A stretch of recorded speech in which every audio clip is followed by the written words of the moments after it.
शादी से एक रात पहले जब मेरी छोटी बहन रितु ने मुझे अपने बेडरूम में बुलाया तो वैसे तो मैं काफ़ी हैरान हो गया। मुझे नहीं पता था कि आधी रात में वो मुझे बेडरूम में क्यों बुला रही है, लेकिन मैं उससे काफ़ी प्यार करता था और मुझे जाना ही पड़ा। लेकिन वहाँ जाकर उसने जो किया, जो बात की, मैं काफ़ी हैरान हो गया था। लेकिन उसको मैंने पूरी खुशी दी थी। उसकी हर बात मैंने मान भी ली थी और उससे पूरा प्यार भी दिया था। तो मधु लव स्टोरीज चैनल पर ये कहानी आप सुन रहे हो। मेरा नाम रवि है। मेरी छोटी बहन का नाम रवि है।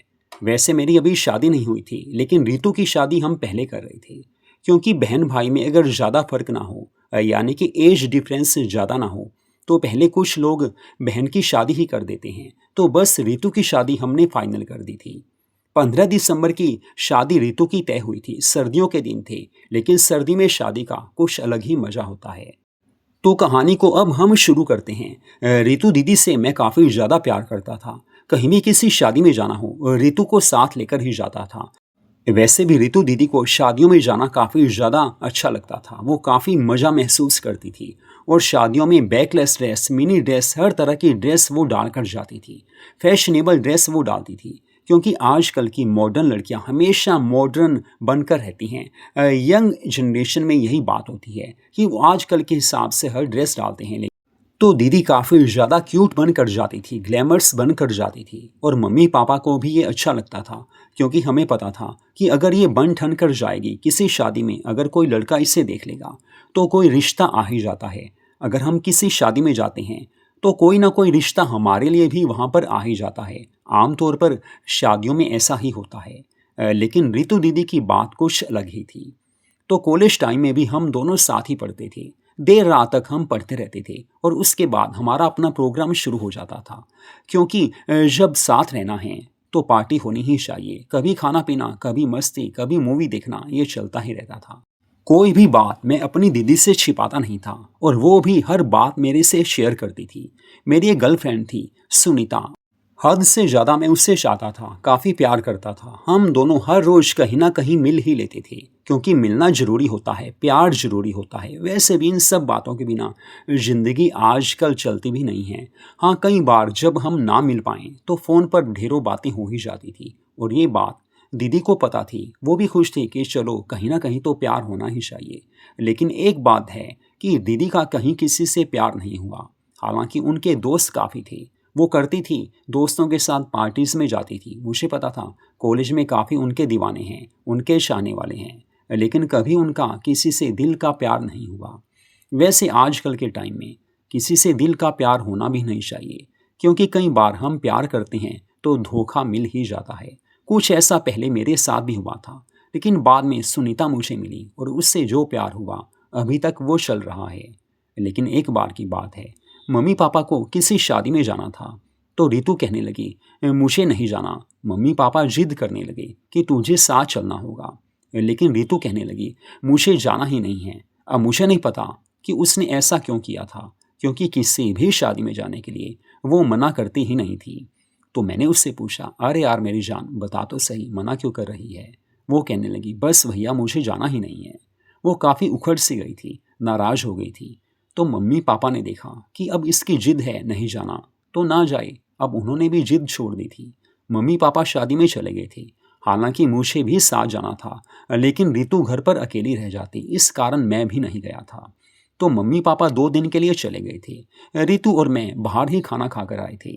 लेकिन रात को जब हम बेडरूम में बैठे हुए थे, मूवी देख रहे थे, टाइम तो पास करना था, तो रितु से मैंने पूछा, यार बता तो सही, अब तो कोई पास में नहीं है, प्लीज़ यार बता, तू गई क्यों नहीं। तू तो हर शादी में जाना पसंद करती है, शादी में गए बिना तुझे चैन आती ही नहीं है, आज ये हो क्या गया। तो रितु कहने लगी, बस यार एक दोस्त ने मूड ऑफ कर दिया। मैंने पूछा, बात क्या हुई, बता तो सही। तो वो कहने लगी, कुछ नहीं यार, बस वो आई लव यू बोलता रहता था। तो बस मेरे मन में भी उसके लिए बस थोड़ी सी जगह बनी गई कि चलो यार, बंदा प्यार करता है तो प्यार कर ही लेना चाहिए। हालांकि तुझे पता है कि मैं कभी किसी से प्यार नहीं करती थी, लेकिन उससे प्यार हो ही गया। अब वो बार बार कहता था तो मन में जगह बन ही गई। लेकिन आगे जाकर हम पार्टी में भी जाने लगे और प्रोग्राम भी हमारा चलता रहता था। मैंने पूछा, सच में। तो वो कहने लगी, हाँ यार, बस पार्टी में जाते हैं, प्रोग्राम हो ही जाता है, खाना पीना चलता ही रहता है। लेकिन बाद में मुझे पता चला कि बस वो टाइम पास कर रहा है, शादी उसने किसी और से करनी है। हालांकि मेरे मन में ये डिसाइड था कि इसी से शादी करूंगी, सागर नाम है उसका, अगर तुझे पता हो तो। वैसे सागर के बारे में मैं जानता था, क्योंकि जब कॉलेज में मैं पढ़ता था उस समय उसका नाम काफ़ी ज़्यादा फेमस था। तो मैंने रितु को बोला, वो तो काफ़ी ज़्यादा बिगड़ा हुआ लड़का है। तो रितु कहने लगी, बस भैया वही गलती हो गई ना, लेकिन अब थोड़ा मूड ऑफ उसी करके है।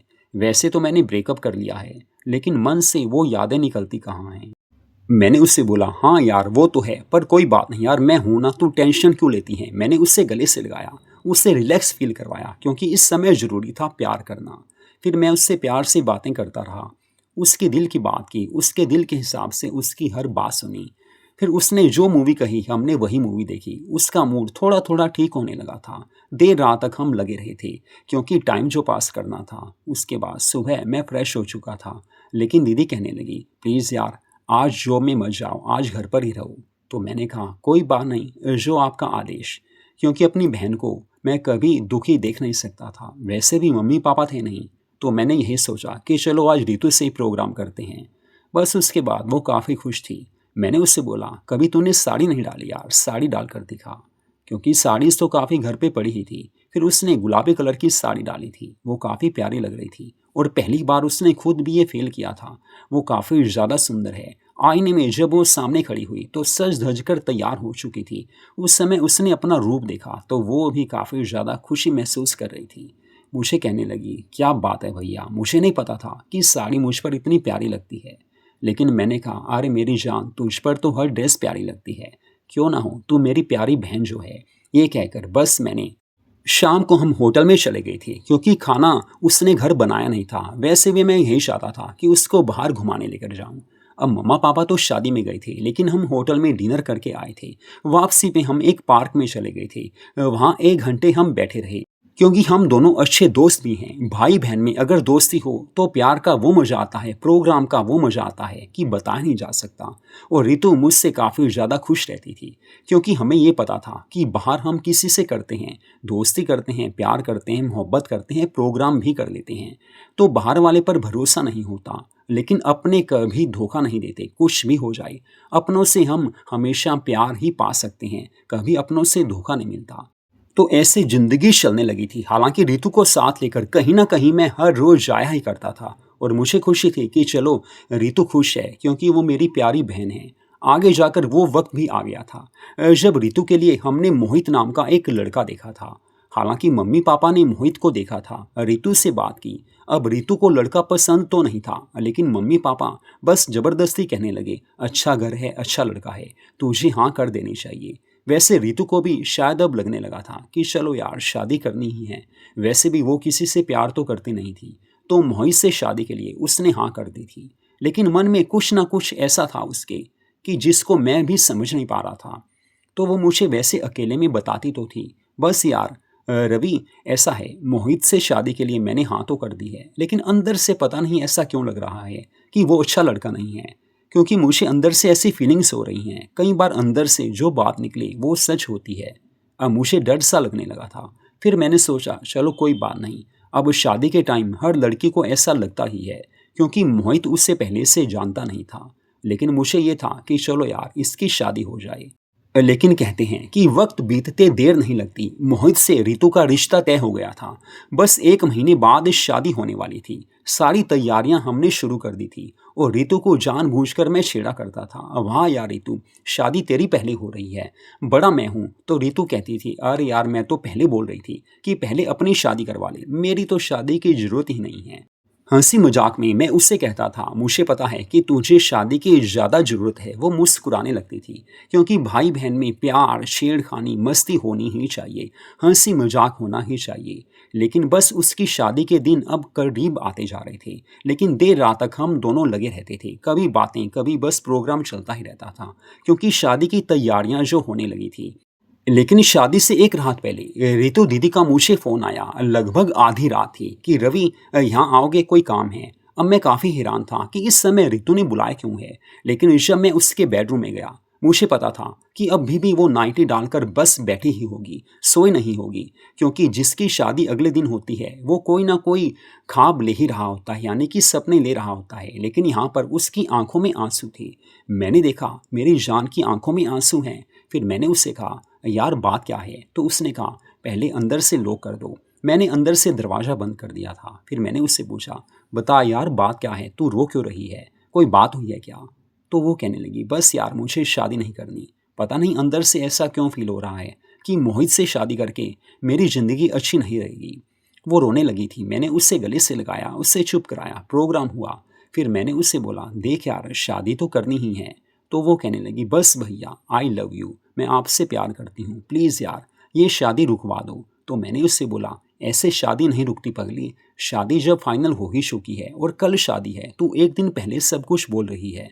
बाकी ये बात पक्की है कि अगर उस घर में रहकर तुझे खुशी ना मिली तो हम तुझे यहाँ वापस बुला लेंगे। अब ये मुझे उससे कहना पड़ा, क्योंकि कहीं ना कहीं जो वो बोल रही थी मुझे ऐसा लगा था कि हो सकता है कि आगे जाकर लाइफ में ऐसा हो ही जाए, क्योंकि ज़रूरी नहीं कि शादी के बाद हर लड़की खुश रहती है, क्योंकि कई बार पहले ऐसा हो चुका था। रितु को जो बात ऐसा लगता था उससे कुछ महसूस होता था, होता आगे जाकर वही था। तो अब भी मुझे थोड़ा सा डर था कि मान लो कि अगर मोहित से शादी करके वो खुश ना भी रही तो उससे हम घर वापस ले आएंगे। बस यही बात मैंने उससे बोल दी थी। उसने काफ़ी खुशी महसूस की थी, अब उसकी टेंशन दूर हो गई थी। मैंने उससे प्यार देकर यही समझाया था, देख यार मैं तो तुझे प्यार करता ही हूँ, मम्मी पापा भी तुझे प्यार करते हैं, तेरी शादी पूरी खुशी से हो रही है। और हाँ, हो सकता है कि मोहित काफ़ी अच्छा लड़का हो, तेरी सोच गलत हो, तू कुछ गलत सोच रही हो, क्योंकि कई बार इंसान नेगेटिव सोचता है लेकिन ऐसा कुछ होता नहीं है। रितु को मैंने बड़े प्यार से समझाया, प्यार से हैंडल किया। सेट तो करना ही था, उसका माइंड सेट करना था, प्यार देना था। वो समझने लगी थी और धीरे धीरे जब करते करते वो समझ गई। फिर मैंने उसे कहा, बस टेंशन फ्री। तो वो कहने लगी, हाँ बस भैया, बस आप यहीं रहो। बस सारी रात उसके साथ ही मैं रहा था और मुझे पता था इस समय इसके माइंड में जो टेंशन चल रही है, अगर फिर से वो टेंशन आ गई तो मुझे उसको सहारा देना ही होगा, उसका माइंड फिर से सेट करना होगा। और वैसे अगले दिन शादी थी और मैं नहीं चाहता था कि अगले दिन कोई पंगा पड़े। बस उसको मैंने खुश रखा था, सारी रात उसके साथ ही मैं रहा था और अगले दिन शादी बड़े अच्छे से हो गई थी। लेकिन उस समय में रितु को थोड़ा सा था कि आगे जाकर क्या होगा, लेकिन आगे जाकर कुछ ऐसा हुआ तो नहीं। लेकिन 2 महीने के बाद बस वही बात हो गई जो रितु के ख्वाबों ख्यालों में आती थी।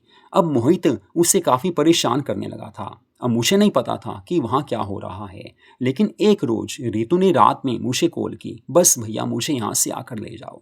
जब रोते हुए उसने सब हाल बताया तो मैंने उससे पूछा, यार पूरी बात बता। फिर उसने कंप्लीट सब कुछ मुझे बताया कि मोहित का किसी और से अफेयर है, मुझे तो वो टच भी नहीं करता है। मैंने कहा सच में? तो वो कहने लगी, बस हाँ भैया, अब तुम्हें क्या क्या बताऊं, फ़ोन पर सब बातें हो ही नहीं सकती थी। लेकिन मैंने उस समय कहा, तू चिंता मत कर, मैं कल ही तेरे पास आता हूँ। तो मम्मी पापा से मैंने कोई बात नहीं की, लेकिन अगली सुबह ही रितु के ससुराल में चला गया था, उसे वहाँ से अपने घर ले आया। लेकिन अब यहाँ पर हमारे साथ वो है, वो खुश है और मम्मी पापा को भी हमने सब बातें बता ही दी हैं। लेकिन अब आगे जाकर जल्द ही मोहित से रितु डाइवोर्स लेने वाली है। हम नहीं चाहते कि हमारी बहन ऐसे किसी और के घर में जाकर दुखी रहे। जो इंसान अपनी वाइफ को प्यार ना दे सके, किसी और से अफेयर जिसका चलता हो, शादी के बाद भी जो अपनी पत्नी को प्यार ना दे, ऐसे इंसान के साथ रहकर हमेशा हर लड़की की ज़िंदगी खराब ही होती है। और मैं अपनी बहन की ज़िंदगी को ऐसे खराब होने नहीं देना चाहता था। इस कारण हमेशा के लिए रितु को मम्मी पापा के कहने से और अपनी समझ से हम अपने घर यहाँ ले आए थे। अब वो खुश है और पूरी तरह से उससे मैं पूरा प्यार करता हूँ। वैसे हम बाहर भी घूमने जाते ही रहते थे। अपनी बहन को मैं कभी गोवा लेकर जाता था, कभी मंसूरी, कभी शिमला लेकर जाता था और मुझे पता था कि अब वो खुश रहनी चाहिए, नहीं तो उसे अपने ससुराल की याद आएगी, उस दुख की याद आएगी जो उसे शादी के बाद मिला था। लेकिन अब डाइवोर्स हो चुका था और उसकी ज़िंदगी फिर से एक नए रास्ते पर चल पड़ी थी, जहाँ उसके साथ हमेशा मैं उसका साथ देता ही रहता था। तो मधु लव स्टोरीज चैनल पर इस कहानी को आपने सुना। ऐसी कहानियों को सुनने के लिए हमारे चैनल को सब्सक्राइब जरूर कीजिए।